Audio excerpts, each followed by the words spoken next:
Aha, video has started. Now, um, last video I did about police. I'm going to carry on talking about police. This story, I'm going to give you a little bit of my interactions with the police in the UK, in England, in Blighty, which is also illustrative of the police techniques and how they do things. So, yeah, police are always difficult to deal with. You should always understand the police when you meet them. They're doing a job. They may or may not get well paid for that job. In the UK, they get pretty well paid and they don't take bribes. So, bearing those two things in mind. But you don't want to get caught by them because they have a book and they write tickets for you and you get into a lot of trouble. So, it's not a good idea to get caught by them. Anyway, we have the laws on our side in the UK, so you can go down a different route to escaping English police, British police, Scottish police, Welsh police, than you can Russian police, which is the subject of my last video. So I want to talk a little bit about 2 or 3 interactions I had in the UK. One of them was in Oxford when I was a student, and I think they were training young police officers. And I had a bicycle. In Oxford, you have a bicycle. Bicycles are a great way of getting around in a flat city where cars are not very convenient, actually. The city is gridlocked in the morning and gridlocked from about 3 o'clock in the afternoon. If you live in the city centre like I did, you don't take the car out. You leave it where it is safe if you have a place. We had a place for parking. Anyway, I had my bicycle. It's an old bike, and I always used to cycle along the pavements. That's good. I didn't drive any old grannies off the pavement, run children down. I was always respectful. But, I had a bag of books over my arm, and I used to go down the pavement. And I got caught fair and square in a police check on St. Giles. St. Giles in the centre of Oxford, outside St. John's College. Actually, right outside St. John's College. And it was a young police officer. I could see there was an older police officer there, sort of watching. And he said, "You are cycling on the pavement." He said, "I will have to book you. I will issue a fine for this." I said, "Can you identify yourself?" I said, "Well, I'm not sure I can do that." It's always a very good thing. If you weasel out of producing documents to show who you are, it might work. So I said, "Well, I'm not sure I have any documents. I'll check." And I looked. And I made some effort to open my wallet.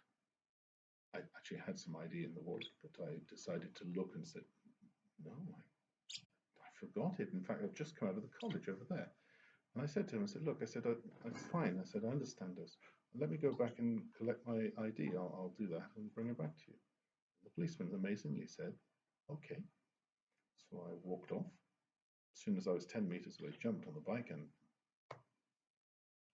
fast as I could down to the Eagle and Child, or the Bird and Baby, where my friends were waiting for me for a glass of ale. That was a simple one. I think they were training policemen, this young policeman there. I didn't want to be too harsh on him. I didn't want to be caught and issued a fine either. That was the first one. The second one was a bit more, let's say, involved. It was the first time I ever got locked up. So it was a wine tasting. Was it a wine tasting? No, it's not really a wine tasting. It was a big international company came to recruit undergraduates at Oxford in our Department of Geology, and it was a young company. What was the company's name? I can't remember. It's sort of the same name as something you pick up on the beach. That sort of this. Pick up shells on the beach, so you get the idea. You understand the company. And they were trying to recruit young undergraduates, and they funded a nice afternoon talk and a recruitment drive, followed by wine. And I remember I think they funded a box of wine for the students and us, and we drank it. It was all very good. I remember dashing my chances of getting employed by them by loudly saying that the recruiters looked like Beavis and Butthead. Well, one of the recruiters was right behind me, so needless to say, I didn't get a job at that point. They did look like Beavis and Butthead, really like it, and they were hitting on all the girls as well. Anyway, it happened that they had to go back to the hotel room and sign their thing and send it off and say we've done a good job. We've got some interviews lined up, and the secretary, very nice lady in Oxford, she was called Diana. She said, Martin, she said, you're a responsible chap. Hey, I am.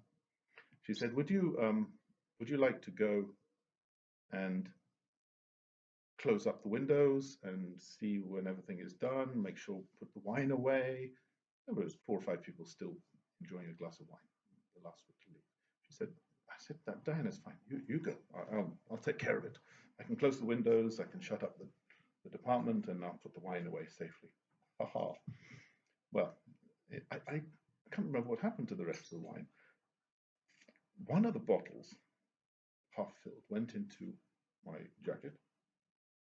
It actually went into the pocket. I remember I put it in there. And the other one, I think I held, was nearly full. So I was armed with one white and one red. I think I drank everything else with the other 2 or 3 people. And I remember closing the windows. I did that.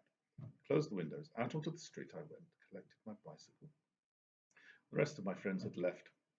Anyway, I was walking down the high street. It wasn't St. Giles. It was the street that came opposite St. Giles up to the Blackwell. It was near the Blackwell bookstore, if you know where that is in Oxford. Big one. Outside Balliol, that's it, near Balliol.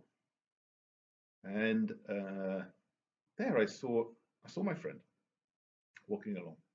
And I called to him. I said, hi, how are you? I was merry. I'm taking a couple of swigs from the wine. I was a little bit worse for wear. Not worse for wear. That came later. I was doing fine. Then I shouted to my friend across the road, and I got off my bike and I walked with him. And then I don't know what happened. I think I was trying to impress him and his friend. There was a police car driving along the street quite slowly. I said in a big loud voice, I said, oh look at the pigs over there. Hey, piggies. I don't know why such words came into that young student, silly sort of shouts things randomly across the street. Anyway, these policemen didn't seem to like that. I think they were tired, finishing their shift. Anyway, I heard them squeal the wheels, come straight over to me, and I thought, oh, better go. My friends ran the other way down the street in different directions. I got on my bike and went down another street. And all I remember, the police car reversed down this little narrow street, very fast, and good driving. They caught me. They caught me before I could get through the bollards at the end of the street. Anyway, it was funny. And as they were throwing me into the police car, rather roughly, I should say, they seemed to not like students. I got the impression they were not very friendly to students. They threw me into the police car, and I said, please, my bike. One of them got the bike in, and the bike came with me. So the bike was saved. Anyway, all I remember is getting out of the police car, and the police station is down by the river. It's down by, I forget the name of the. It's if you go past Christ Church College, go down the hill, but there's a river. The police station's in there. They took me there. And there's a lift from the back, and up we went. I don't remember anything else apart from that. All I remember after that point was waking up with a big bump on my head, and I was on a cement bench in a little room with bars on it. I thought, gosh, this is strange. This is not my bedroom. And I went to the bars. I started banging on the door. Banging. I really didn't know where I was. After a short while, somebody came and let me out. And I walked down to the station and to the reception. I said, what's going on? They said, we're not sure. We're not sure who you are, but you weren't arrested properly. So actually, I think it's best you just go. So I thought to myself, okay, I'll go. was 2 in the morning. This huge bruise on the back of my head, really big one coming up like this. Oh, gosh, my last memory of the being in the lift with two policemen standing behind me. Couldn't really fathom out what happened. Anyway, good old English policemen.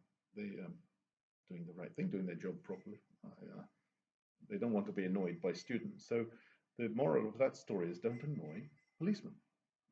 I was young and silly at that point. Anyway, that's one encounter I had with the Oxford police, who didn't seem to like students. Not many people do, for obvious reasons. I want to tell you one other story about escaping from police. I have a brother. I nearly said had. I have a brother. He lives in the UK still. Good brother. He liked his cars. And I remember very clearly, I was walking along the lane from my village, and towards me was coming my brother. I could tell his car. He had a Ford Cortina, I think, Mark IV, big one, big sort of boxy car, long, very long. And Tim thought the world of it. Oops, I've said my brother's name. So anyway, he stopped, jumped in. I said, hello. I was very pleased to see him because it was 2 kilometers walk back to the village. And he was going to mum. He was going to my mum's. At that time, he lived with. Anyway, it was quite interesting. And it was getting dark then. It was dark, actually, pretty dark. Anyway, we drove along the lanes, not too fast.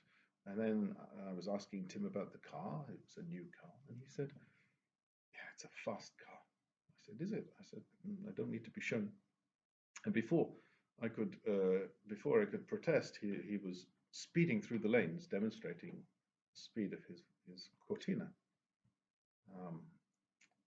It was quite fast, but then it was hairy. We were knocking the branches in these lanes in Somerset. The grass grows over into the center of the road, and sometimes you can only fit a car down the middle. But there's actually a lot of space. So you can zoom along these lanes. When another car comes, you can sort of go into the bushes or into the greenery on the side. Anyway, that's what happened. He was going pretty fast, too fast. I'm not sure the limit, but speed limit could have been 30 or 50, I'm not sure. But we passed another car, I think about 60 in the lanes, knocking the nettles down the side of the road, passing this car, which happened to be a police car. We only found that out just as we came around the corner. It was too late to slow down, so Tim just kept going. He said, oh no, he said, that was a police car. I looked out the back window and I said, Tim, I said, the car is turning around. It's following us. And indeed it was. It was following us quite fast as well.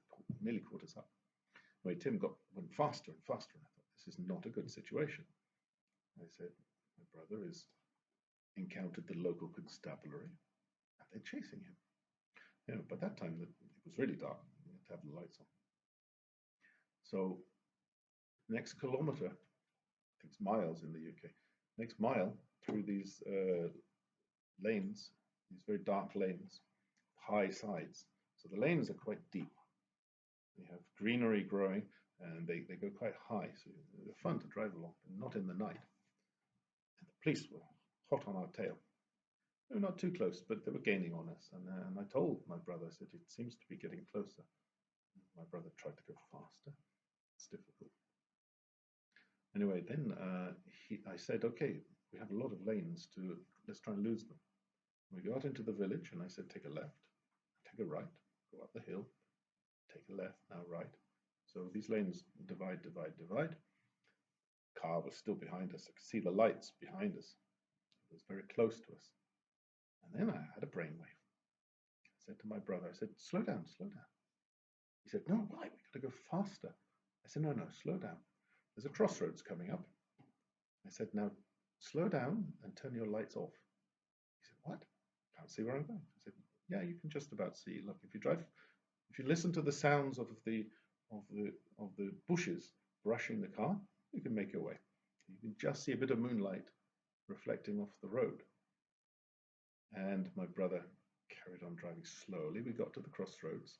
I said, now let's just go straight ahead here.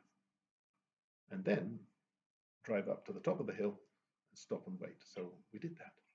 We looked behind. The police car slowed right down. The moment we turned our lights off, the police car had slowed down and he started looking in. He stopped. He stopped at one gateway and then he stopped at another gateway. And then the police car, we were sitting on the hill with our lights off watching. The police car then came to the crossroads. And at the crossroads, he stopped and waited. I have a clue where we'd gone. And then the police car turned left. At that point, I said to my brother, no, we're okay, we can relax. But not too much. We drove to my mum's. I took my mum's car out of the garage and we put my brother's in and locked the door. Went in to have our evening meal. What have we gone down for? I can't remember. That was one incident. You don't need to rush. You don't need to speed when you want to escape the police. You have to think a little bit. That brings me on to another time I was being chased, and this is on foot. Let me take you all the way to Moscow in February. It's snowy, it's cold, it's busy in the center, and I was walking back from the apartment down the sidewalk to the metro station to take the underground back into the center. And as I was walking down this track, this pavement, there was a group of youths, 4 or 5 youths sitting. And they have the peculiar dress of English soccer hooligans or skinheads with a green jacket, a shaved head, jeans ridiculously tight and bleached, and Dr. Martens, this fantastic English boot. They had the whole gear. There was 4 or 5 of them sitting. And as I was running, I was running down this pavement, and they decided to chase me. I don't know why. And chase me they did. There was the sound of Dr. Marten boots gathering behind me. I looked behind, there was 4 or 5 of these characters galloping after me. I thought, oh, this is not good. I don't want to fight off 5 or 6 teenagers. So that maybe I won't come off too well. Anyway, I don't want to do that. So I decided there was big busy road just before the metro station. I managed to sort of skip and hop like Frogger across the road. That delayed them a little bit. I looked behind. Anyway, then I ran through the kiosks towards the metro station, and there's a steps going straight down to the metro station. At that point, I decided, well, the obvious place to go is down into the metro station. In the metro station, there's usually police. It's controlled. There's video cameras. It's usually a safe place, or it's a very controlled place where not too much crime goes on. I thought, no, I won't. They'll expect me to do that. So at that point, I turned left and hid behind a kiosk right there. And it was quite funny. I heard the hooves of these Russian skinheads approaching, and they stopped at the top of the steps shouting. I thought, oh, I hope somebody is not saying there's an Englishman hiding behind the kiosk. I think that's the one you're after. No, nobody said that. And down the steps they poured. And that's the last I ever saw of them. It's quite funny, actually. It was pretty good. So I didn't go into the metro. I walked across the snow, took a tram. The trams are very good in Moscow. If you know how to use the trams, they're cheap, comfortable, you get a seat. But not many foreigners use them because they're a little bit difficult to buy the tickets, maybe, or the route is not known. I urge you to use the trams. Don't get into scrapes like I do, like that. If you do, have a little think about how you can get out of it without confronting them. The best thing to do in all situations is run away. You never really want to stand and fight, even if you can. If you can get into bigger trouble. So unless you can get away, that's what I would urge you to do. And in Russia, you don't run towards the police. They're not going to help you. They may watch. So yeah, that's actually all I have for this little monologue. I hope you enjoyed it. I'm going to go through a few more incidents I've had, which are some of them are more alarming or more dangerous. These are not particularly dangerous incidents I'm talking about. These are the foolish ones, I would say, where I was silly, made a mistake, and had to try and get out of it. But the main aim is to try and evade any sort of fine you have to pay or get taken to court or get into some trouble. You need to get yourself out of there, step away from the situation. I do have one more incident I would like to relate, which is about how to get out of a situation, maybe, or maybe some lucky situation. Let me take you now to Naples. And it's in the dock of Naples. Not many tourists go into Naples. It's quite a dangerous place. And I was there with Russians working on a ship, and the ship had docked at Naples port. And we'd been out in the evening and had quite a few beers and got a little drunk, I think.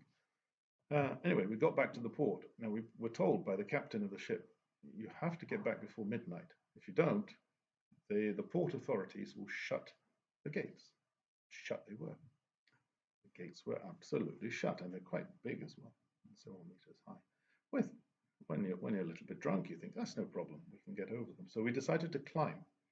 When we came up to the gates, we saw there was we saw the ship's cook, the Russian guy who'd been feeding us. There he was, slumped at the bottom of the gates, very drunk actually. So drunk he couldn't walk. He was like he was sleeping actually. But his friend, the other cook number two, if you like, was with him. He looked fairly lively and not too worse for wear, and he was looking after him. And we talked to him. He said, "Look, he said, can you help? Can you help get him over the gate with us?" I said, "We're on the same ship." I said, "We know each other." He said, "Okay." So 3 of us lifted this unconscious cook up the gates. The gates are quite big metal bars, so it was very easy to climb. But it was difficult because he kept falling. So we sort of made a sandwich. The other Russian guy pulled his arm of the cook across him, but he couldn't hold him. He was too heavy. I got behind him and gripped the bars to hold his sleeping passenger, on his back. So the 3 of us slowly, bar by bar, climbed this 4-5 meter gate to the top. Poor guy. I mean, it was step by step, and we were like a human sandwich with this cook in the middle. We got him right to the top of the gates, and all was going very well. We sort of, I remember we balanced his body on the top of the gates, climbed over, and reversed, came down in reverse, same with holding him on his back, and I was behind him like a sandwich. We got almost to the ground, and then the port police came, lights and sirens, guns. They pulled guns out as well. Anyway, we had to let this cook drop the last half meter to the ground and put our hands up. And we did that. And there was a lot of shouting. And we explained we lived on the ship. And at that point, someone from the boat came over. It was the chief scientist, a nice guy, Mikhail. He came over, started talking to the port authorities. At that point, there was about 3 policemen. There was the cook on the ground, unconscious. It was me and the second cook, sort of standing there. My friends had run away. I don't know why they'd left me at the point I tried to get the guy over the fence. But that was the situation. We were standing there, and then this tall science captain, the guy who was running the ship, came over, and he said, "What is the problem?" So they turned their attention to him, and they started talking it through. It's quite dark. At that point, I thought, okay, I need to get away from here. So I stepped back 2 steps. Nobody noticed me. Stepped another 3 steps back into the darkness. And then I quickly skipped away from there, leaving the cook his friend, chief scientist, and the 3 policemen to sort the situation out, minus me. Very pleased to be minus me because I don't know what fines they would have paid or trouble. It's better I wasn't there. And I got back onto the ship, got into my cabin, and all was well. Not a word was mentioned about it. I saw the cook the next morning serving breakfast, fresh and as happy as can be. He smiled at me. I smiled at him. I don't think he had a clue I was the guy who got him over the gate the night before. But the other cook was. He laughed and said everything is okay. That's it for this video. I hope you enjoyed it. I suppose you're supposed to like it or click something. I don't know what you do with YouTube, but please, if you want to make a comment, no problem, make a comment. I'm very happy to receive comments and anything else you want me to talk about. Got lots of stories, some of them bad, some of them funny. But I'd be very happy if you want to hear anything more about Russia or Naples. Anyway, adieu.